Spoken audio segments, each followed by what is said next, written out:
April 2, 2010, the Tesoro Refinery in Anacortes, Washington.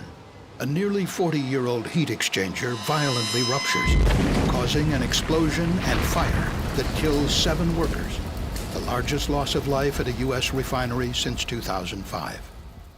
The Chemical Safety Board launched an investigation and determined that the heat exchanger catastrophically failed due to long-term damage from what is known as high-temperature hydrogen attack.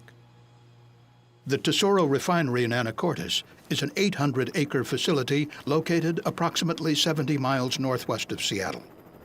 The refinery produces a variety of products, including gasoline, diesel, jet fuel, and asphalt. Within the refinery's naphtha hydrotreater unit, raw naphtha, a light component of crude oil, is treated to remove nitrogen, sulfur, and oxygen impurities. Before entering the unit's reactor, the raw naphtha and hydrogen are preheated inside pressure vessels called heat exchangers. The unit contains 2 banks of 3 heat exchangers supported by a 3-level steel structure. Each heat exchanger consists of a bundle of tubes inside a steel shell. Hot fluid exiting the reactor flows through the heat exchanger shell, while cool fluid headed for the reactor flows inside the tubes. Heat is exchanged through the walls of the tubes. Every 6 months, the heat exchangers are taken offline to be cleaned because of fouling, a common occurrence when operating heat exchangers in this type of service. As the raw naphtha is heated, a scale-like material forms and deposits onto the inside of the tubes, hindering the transfer of heat in the exchangers. On March 28, 2010, one bank of heat exchangers was taken offline and disassembled for cleaning, while the other bank remained in service. This allowed the unit to continue to operate. By mid-afternoon on April 1st, the cleaning was complete, and operators initiated the startup of the offline bank of heat exchangers. The procedure required an inside board operator monitoring the control console and one outside operator opening and closing large manually operated valves. But the heat exchangers had a history of developing leaks during startup, something that refinery personnel had come to see as normal.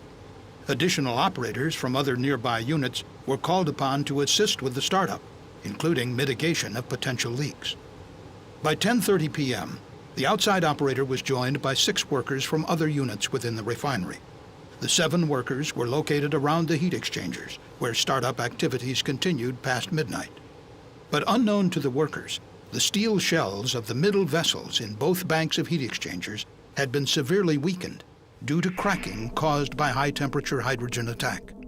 This occurs when tiny hydrogen atoms diffuse into steel at a high temperature, then react with carbon in the steel to form methane gas. The larger methane molecules, unable to diffuse out of the steel, accumulate, stressing the steel and over time causing fissures. In both of the middle heat exchangers, the fissures grew and connected to form large internal cracks. One such crack was 48 inches long and extended more than 1/3 of the way through the vessel's 1-inch thick shell. Shortly after midnight, the temperature of the fluid exiting the tubes of the online bank of exchangers increased about 75 degrees over the span of 3 minutes, a temperature increase that was typical and observed in previous startups. But the middle heat exchanger was so severely weakened from high-temperature hydrogen attack that it likely could not withstand the stress caused by the rapid temperature increase. At 12:35 a.m., employees working at a nearby process unit heard a loud hissing noise when vapor began to leak as the heat exchanger cracked at its weakest point. Seconds later, the exchanger violently ruptured. Hot hydrogen and naphtha vapor rapidly vented from the exchanger and spontaneously ignited upon contact with air, resulting in a massive fire that consumed the heat exchanger structure. 3 of the 7 operators died at the scene. The other 4 operators were transported to local burn centers with severe injuries. 2 died within hours. The other 2 succumbed within days.